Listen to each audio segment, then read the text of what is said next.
우리 90일 성경 읽기 어디 잘 따라오고 있나요? 지금쯤 이제 지쳐가지고 지금 하는지 마는지 또 때로는 막 뒤로 막 제껴놓고 그냥 시간 가고 보내는 그런 시기입니다. 근데 그런 가운데서도 이렇게 들리는 얘기 들어보면 또 열심히 읽고 계시고 또 열심히 또 따라오시고 또 모르면 또 이렇게 전화도 또 물어보시고 이런 것들을 이렇게 봅니다. 여러분, 한 달 남았습니다. 한 달 동안 그동안 잊어버려 안 읽은 거 뒤로 제쳐놓으시고 부지런히 지금부터라도 한 달 동안 읽으시면 그래도 많은 부분을 읽을 수 있으라고 생각합니다. 비록 이 늦가을이지만 우리가 주의 말씀 앞에 바짝 서서 또 말씀을 통해서 따뜻한 위로 받았으면 좋겠습니다. 오늘 우리가 지금 요번에 읽을 여러분의 요번 주 성경 말씀은 이제 역대하 그리고 에스겔 말씀입니다. 그런데 오늘은 좀 이렇게 그 두 개 얘기를 구체적으로 하는 것보다도 이제 이 바벨론 포로로 끌려간 다음에 이제 바사, 그러니까 페르시아죠. 페르시아 이 제국하에서 이스라엘 백성이 이제 포로로 있다가 이제 귀환하지 않습니까? 이제 그런 이 배경들, 바벨론 포로 이후에 그런 사건들에 대한 얘기를 개략적으로 우리 또 짧은 시간에 설명하는 게 좋다고 봅니다. 그래서 지금 우리 다음에 보면 우리 지금 성경이 7개 트랙과 40개 줄기로 지금 보고 있습니다. 그래서 그동안 우리가 지금 뭐냐면은 왕정시대, 그러니까 모세오경과 왕정 500년의 역사에 대해서 우리가 읽었고요. 많은 지면을 읽었습니다. 그 다음에 이제 세 번째는 뭐냐면 바벨론과 페르시아 시대의 그러한 성경에 대해서 우리가 좀 살펴볼 거고요. 그리고 중간사 400년, 그리고 사복음서 이렇게 계속 나가게 될 겁니다. 오늘은 이 페르시아 시대의 7권의 말씀을 우리가 개략적으로 우리가 좀 보려고 합니다. 이제 크게 이제 5가지 이제 줄기를 보겠는데요. 그러니까 페르시아 시대의 그 7권에서 이제 5가지 이제 크게 줄기가 여기 있습니다. 우리 한번 읽어볼까요? 20번째 포로민 설득 누가 해요? 에스겔. 한번 시험해 볼게요. 에스겔은 1, 2, 3차 때 몇 차 때 포로를 끌려갔죠? 다니엘은 몇 차 때 끌려갔죠? 에스겔이 먼저 나오니까 1차 같고 다니엘이 뒤에 나오니까 2차 같은데 실질적으로는 다니엘이 1차 때 끌려가고 2차 때 누가 끌려가요? 에스겔이 끌려갑니다. 그래서 여기서 우리가 봐야 되는 것이 뭐냐면 바벨론 포로 가운데 끌려간 그런 포로민 가운데 에스겔이라는 사람이 이제 등장을 해가지고 그 소망을 잃어버리고 정말 산소망을 잃어버리고 이 포로 생활 속에서 시리에 빠져 있는 그런 자들에게 다시금 왜 하나님이 바벨론 포로까지 이렇게 끌려오도록 내버려 두셨고 하나님이 바벨론 포로 가운데서 어떻게 정말 역사하셔서 너희들을 갖다 훈련시키고 연단시킬 것인지를 에스겔 선지자를 통해서 아주 장황하게 설명을 합니다. 그래서 그리고 나서 이제 제국의 밑동의 그 변동의 밑그림을 갖다가 이제 다니엘이 보이는데요. 우리 바벨론 다음에 누가 등장을 해요? 바사, 이제 페르시아가 등장하고 그 다음에 헬라, 그 다음에 로마잖아요. 그런 역사가 전개된다는 것을 다니엘을 통해서 알려줘요. 그래서 제국 변동의 밑그림을 보여주고 22번째 한번 읽어볼까요? 성전 재건 누가 해요? 스룹바벨. 이때 성경책이 성경 말씀이 5권이 있어요. 4권 있어요. 같이 한번 읽겠습니다. 에스라, 학개, 스가랴, 에스더. 그래서 스룹바벨은 1차 귀환에 왔습니까? 2차 귀환에 왔습니까? 3차 귀환에 왔습니까? 처음 얘기했으니까 1차 귀환. 70년 만에 1차 포로를 끌려간 다음에 70년 만에 1차 귀환이 이루어져요. 그러니까 1차, 2차, 3차 포로가 70년, 60년, 50년 이렇게 끌려가요. 대략. 근데 1차 귀환이 언제 끌려냐면 70년 만에 1차로 포로로 끌려간 다음에 70년 만에 3차 포로 다음에 50년 만에 본토로 들어와요. 누굴 통해서요? 스룹바벨이라는 지도자. 대제사장 그 당시 누구죠? 예수와 여호수아를 대제사장으로 해가지고 돌아옵니다. 그리고 2차 귀환이 이루어져요. 2차 귀환은 1차 귀환보다 몇 년 있다 이루어지죠? 80년. 80년. 스룹바벨에 의해서 성전이 건축이 돼요. 그죠? 성전이 건축이 된 다음에 58년 있다가 지금 뭐냐면 2차 귀환이 와요. 2차 귀환은 누구랑 해요? 여기 에스라 율법사를 통해서 2차 귀환이 이루어집니다. 자, 그 다음에 3차 귀환이 2차 다음에 14년 있다가 귀환하는데 누굴 통해서요? 느헤미야를 통해서 귀환이 이루어지는데 이때는 어떤 재건이 있어요? 성전이 아니라 성벽이 재건돼서 아주 어떻게 보면 자치 일종의 도시국가를 형성하게 되는 그런 모습이 회복이 느헤미야에게 나오게 되고요. 그리고 마지막에 뭐냐면 말라기가 나오게 되는데 말라기는 참 안타깝게도 그들이 바벨론 포로에서 끌려갔다가 다시 정신 차리고 돌아왔는데 성전도 세워지고 성벽도 하나님이 재건하게 하셨는데 안타깝게도 느헤미야가 다시 뭐냐면 페르시아 제국에 갔다가 다시 돌아와요. 그게 이제 느헤미야 13장에 나오는데 다시 갔다가 다시 총독으로 왔는데 갔다 온 사이에 엉망진창이 된 거예요. 또다시 사명을 잃어버리고 또다시 정말 율법대로 산다고 하지만 바리새인의 조상답게 그들이 뭐냐면 형식적으로 외식적으로 살고 있는 모습을 느헤미야가 또 발견합니다. 그래서 느헤미야가 아주 혼쭐을 내는 게 느헤미야 13장에 나오는데 그 모습을 좀 더 구체적으로 책망하고 돌아설 것을 말씀한 선지자가 누구냐면 말라기예요. 그래서 말라기를 끝으로 이제 구약 시대가 이제 계시가 이제 마무리가 됩니다. 자, 이런 전체적인 흐름 속에서 우리 이제 첫 번째 우리 한번 보도록 하겠습니다. 20번은 뭐예요? 가지. 7개 나무에 7개 큰 가지가 있는데 거기에 잔가지가 40개가 있는데 그 중에 이제 20번째라는 말이에요. 우리 한번 에스겔에 대해서 한번 잠깐 보도록 하겠습니다. 여러분의 이해를 돕기 위해서 좀 내용을 좀 이렇게 많이 썼어요. 그래서 한번 읽으면 내용을 이렇게 이해하는데 많이 도움이 되리라고 생각하는데요. 우리 한번 읽어볼까요? A번요. 남유다가 바벨론에게 멸망하는 과정에서 예루살렘에서는 하나님의 사람 예레미야가 하나님의 마음으로 울고 하나님의 마음으로 소망을 노래했습니다. 자, 이 바벨론 포로로 끌려가기 전서부터 예레미야가 회개하라고 그랬거든요. 왜냐면 예루살렘 성이 우상으로 가득 차고 하나님의 율법에서 떠난, 그리고 우리가 가장 중요한 주제 제사장 나라로서의 사명을 망각해요. 그래서 자신의 탐욕의 종이 되어서 우상숭배들을 온갖 하고 있어요. 여러분, 우상숭배는 이 땅에서 잘 살겠다는 탐심의 결과입니다. 그거예요.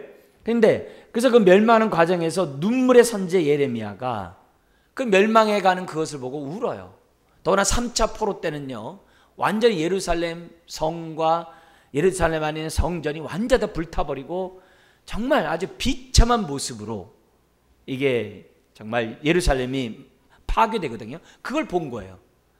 그걸 본 그 예레미야가 얼마나 하나님 앞에서 울겠습니까? 그런데 그런 가운데서도 하나님은 예레미야 선지자에게 이 백성을 내가 다시금 회복할 것이다 라는 예언, 그 비전을 주게 돼요. 그러다 보니까는 예레미야가 어떻게 돼요? 지금은 울지만 장차 회복될 그 나라를 생각하면서 어떻게 돼요? 소망을 기쁨 가운데 노래하지 않을 수가 없었다는 거죠. 다음 한번 읽어볼까요?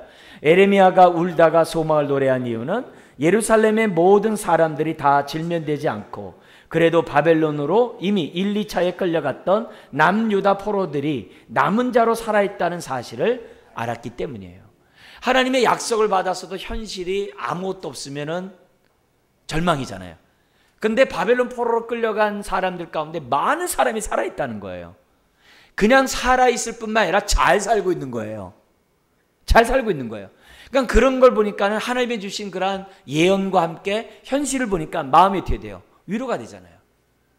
그러니까 위로가 되니까는 지금 좌절과 실망 가운데 있는 그 당시 남유다의 백성들의 마음을 어떻게 하고 싶겠어요? 위로하고 싶겠죠. 그리고 자기처럼 소망을 갖게 하고 싶겠죠. 그러니까 그것을 노래하지 않을 수가 없는 거예요. 그게 이제 에레미야에서 나오는 거고. 그래서 10번 한번 읽어볼까요? 그리고 이제 바벨론의 3차 공격으로 예루살렘 성이 함락되겠지만 그래도 그들이 살아있다는 것을 보고 그는 소망을 품고 하나님의 크신 노래, 사랑에 노래했던 겁니다. D번 읽겠습니다. 바벨론에 남은 자들은 바벨론에서 70년간 뭐예요? 제사장 나라로서 재교육을 받고 거룩한 시민으로 귀환한 것입니다. 이제 앞으로 귀환할 거죠. 예레미야 같은 경우에. 그리고 예레미야는 바벨론 포로로 끌려가지 않아요. 그리고 바벨론에게 반란을 일으켰던 그 남아있는 남유다 백성이 어디로 도망가냐면 그 당시 강대국인 애굽으로 도망가라. 애굽으로 도망가는데 예레미야가 그걸로 이제 아마 이제 볼모로 잡혀서 간 것이 아닌가 이렇게 생각을 해요. 끌려가게 돼요. 그래 끌려갔지만 거기서도 예레미야는 남유다에 애굽으로 도망간 그런 사람들을 위해서 이렇게 사역한 것으로 우리가 추측이 됩니다. 중요한 건 뭐냐면 바벨론 포로로 끌려간 그 70년간 하나님은 어떻게 돼요? 제사장 나라 시민답게 그들을 율법으로 훈련하고자 하나님이 계획하셨다는 것을 우리들에게 보여줍니다. 자, 2번 읽어볼까요?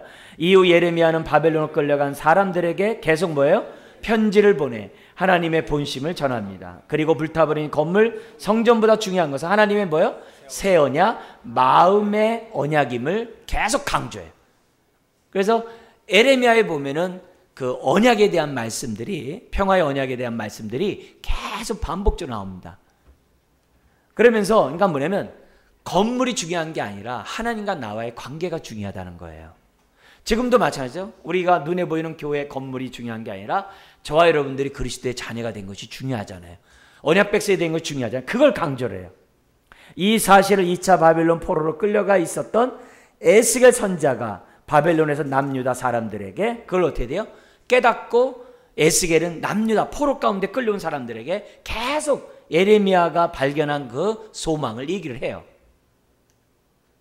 자, 여기에서 그래서 우리가 에스겔에 있어서 중요한 우리 네 가지, 우리가 에스겔을 이해하는데 중요한 네 가지가 있는데 우리 한번 읽어볼까요? 첫 번째 에스겔의 소명, 두 번째 유다의 징계와 심판, 세 번째 이방 민족에 대한 심판 선언, 네 번째 유다의 회복에 대한 예언이 나와요.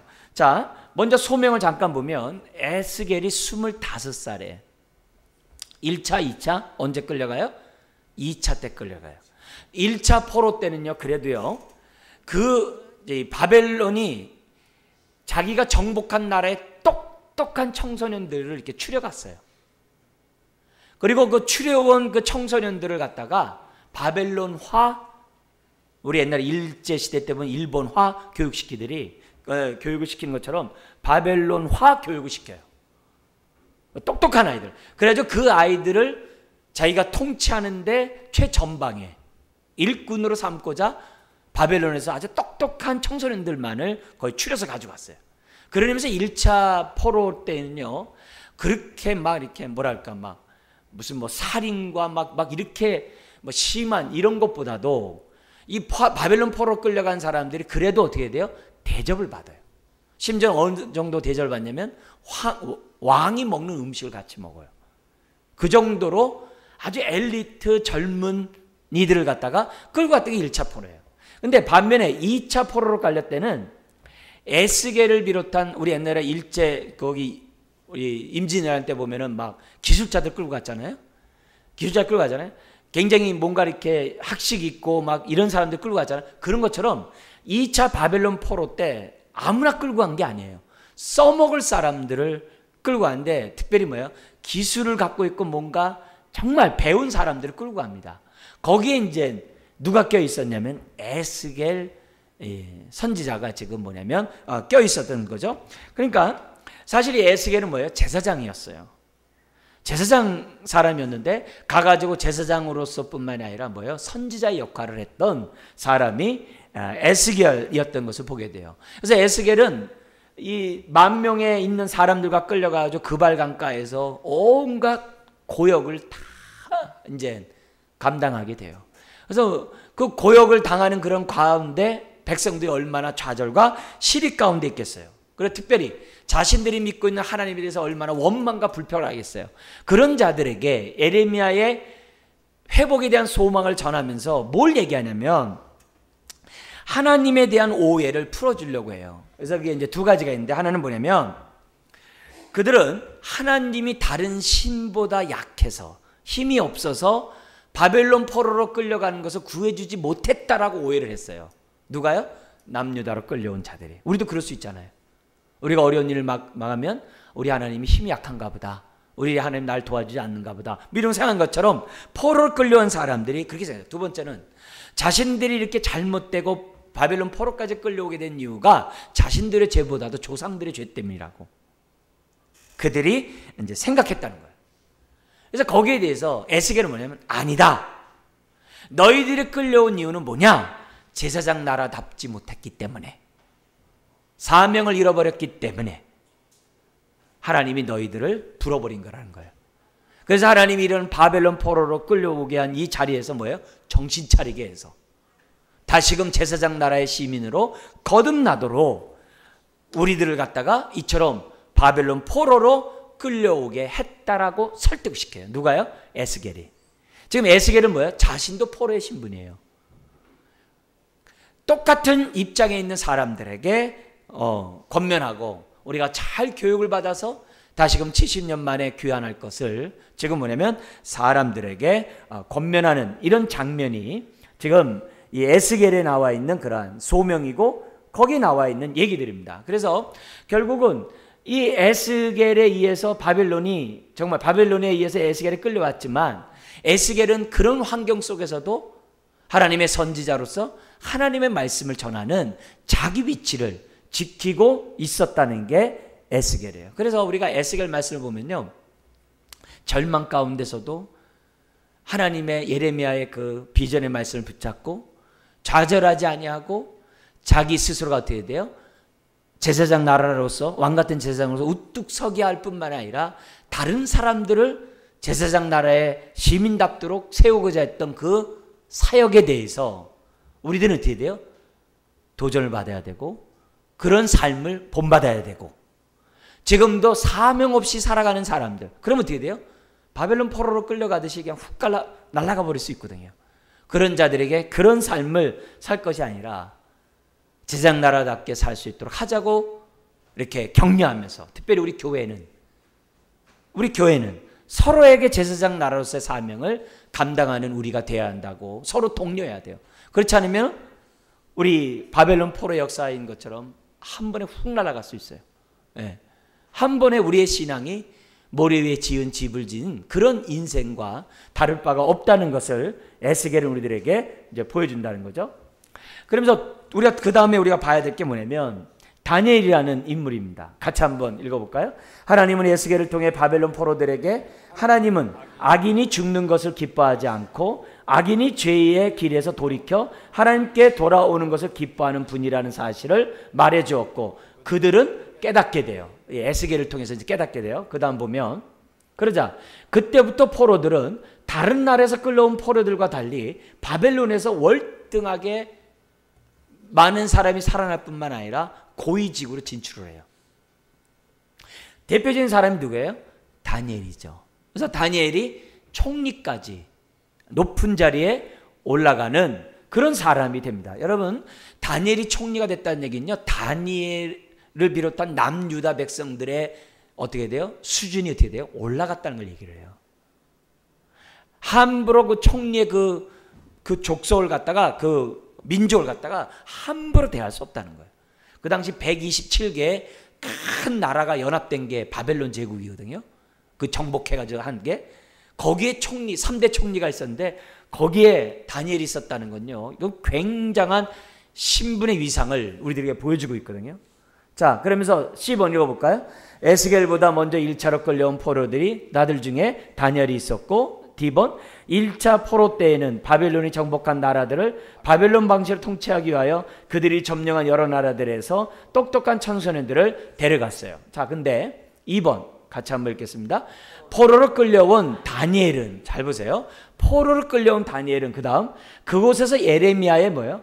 편지를 읽고, 예레미야서를 읽어요. 우리가 보는 예레미야서를 읽고 하나님께서 남유다를 바벨론에 보내셔서 제사장 나라의 재교육을 시키는지를 알게 되는 거예요.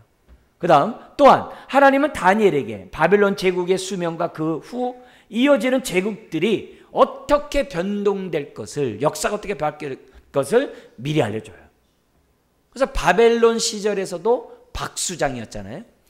다니엘의 신분이 박수장이에요. 굉장히 높은 지위예요. 근데 거기로 끝나는 게 아니라 페르시아에게 정복되었음에도 불구하고, 그래서 남유다는 졸제 바벨론 포로민에서 페르시아 포로민이 되잖아요. 그렇게 자신의 격변의 세월을 지냈음에도 불구하고 하나님이 어떻게 돼요?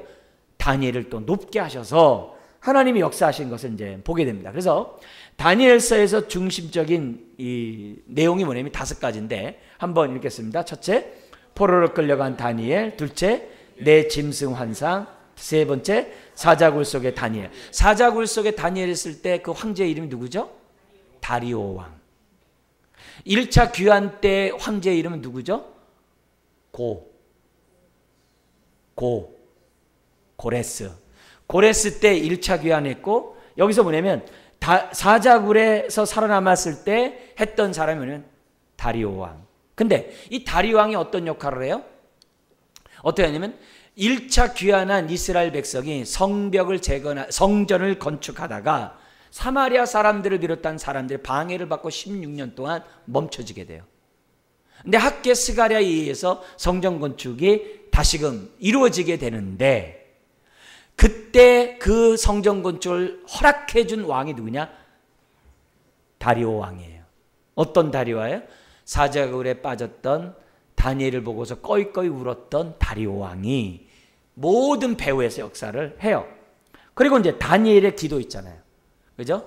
황제 앞에 절하지 아니하고 안에 모든 것은 다 심판을 받는다는, 멸망받는다는 그런 가운데서도 그래도 다니엘이 기도했던 다니엘인데, 그 이후 어떻게 돼요?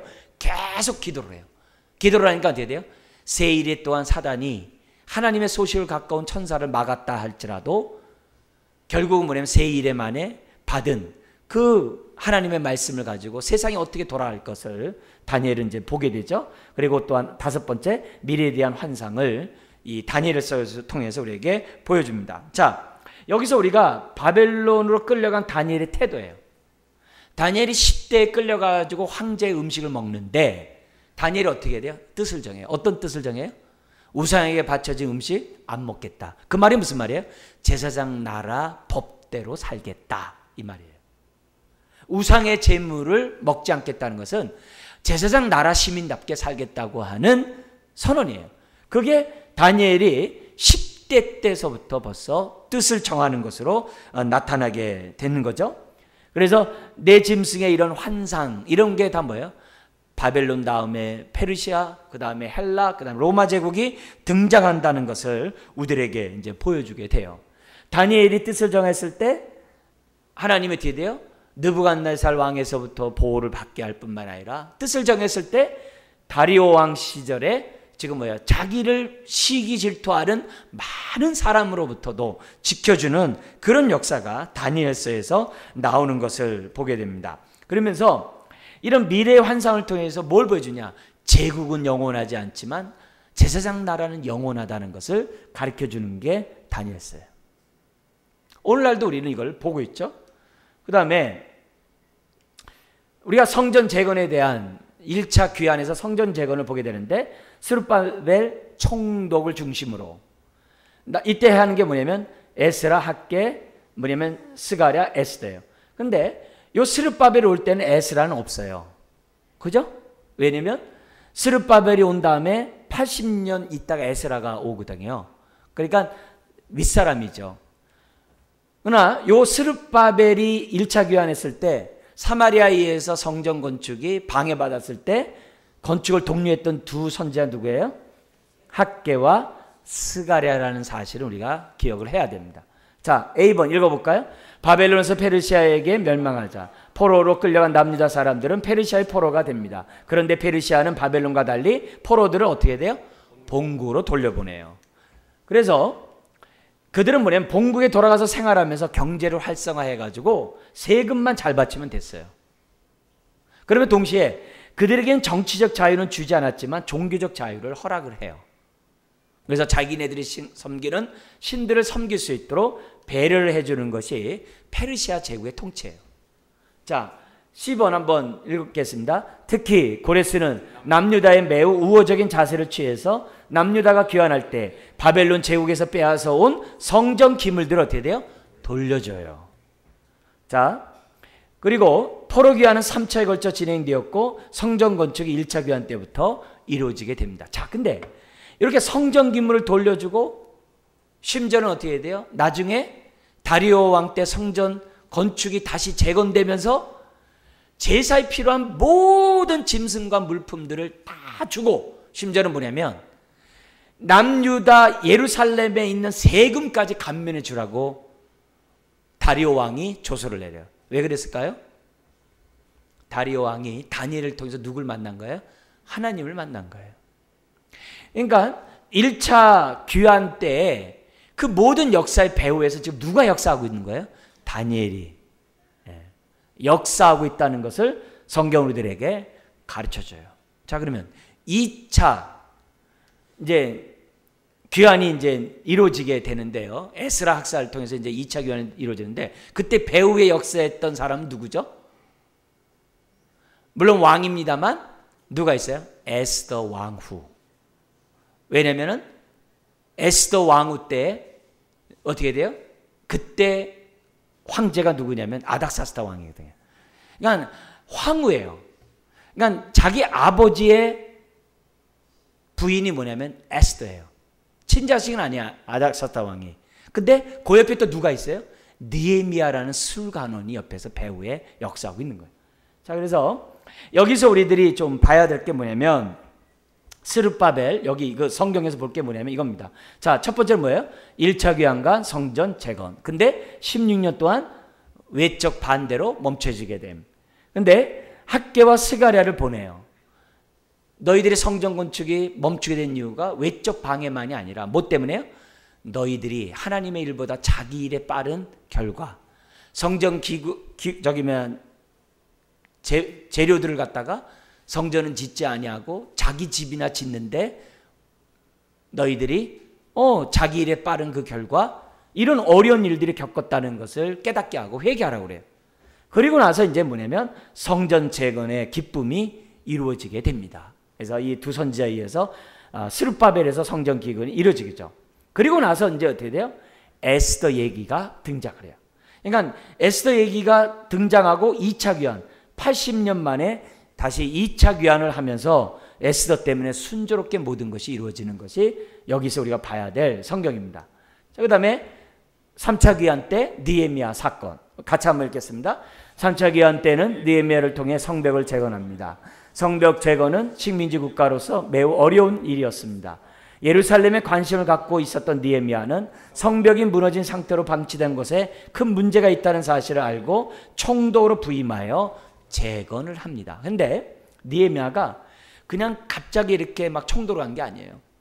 성벽이 무너지고 불타있는 대로 있다는 얘기를 듣고 4달 동안 하나님을 경외하는 자들이 모여가지고 금식 기도를 해요.